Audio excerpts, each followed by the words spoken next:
ईमानदार किसान की कहानी।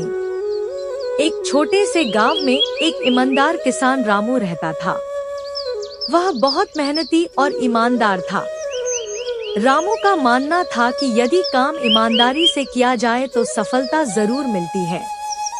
वह हर दिन अपने खेतों में कड़ी मेहनत करता और कभी भी अपनी जिम्मेदारियों से भागता नहीं था। एक दिन रामू अपने खेत में हल चला रहा था। तभी अचानक उसने अपने खेत के बीचों बीच एक बड़ा खजाना खोदते हुए पाया। वह चमत्कृत हो गया, क्योंकि खजाने में सोने चांदी की कई मुद्राएं और गहने भरे हुए थे। रामू ने उन पैसों को देखा, लेकिन उसने सोचा कि यह खजाना किसी और का होगा और उसने उसे गांव के मुखिया के पास ले जाने का निर्णय लिया।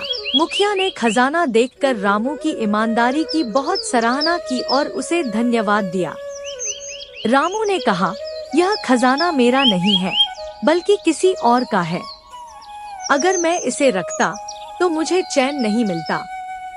मुखिया ने उसकी ईमानदारी को देखते हुए उसे कुछ सोने की मुद्राएं इनाम के रूप में दी, लेकिन रामू ने कहा, मैंने कुछ गलत नहीं किया, इसलिए मुझे इनाम की कोई आवश्यकता नहीं है।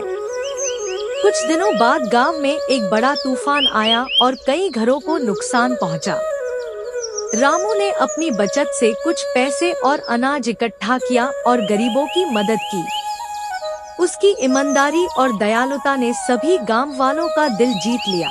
रामू का विश्वास था कि सच्चाई और ईमानदारी से जीने से ही मनुष्य का जीवन सुकून भरा होता है। उसकी ईमानदारी ने न केवल उसे बल्कि उसके पूरे गांव को समृद्ध और खुशहाल बना दिया। सीख, ईमानदारी और सच्चाई का रास्ता हमेशा कठिन होता है, लेकिन अंत में वही सबसे सही और फायदेमंद होता है।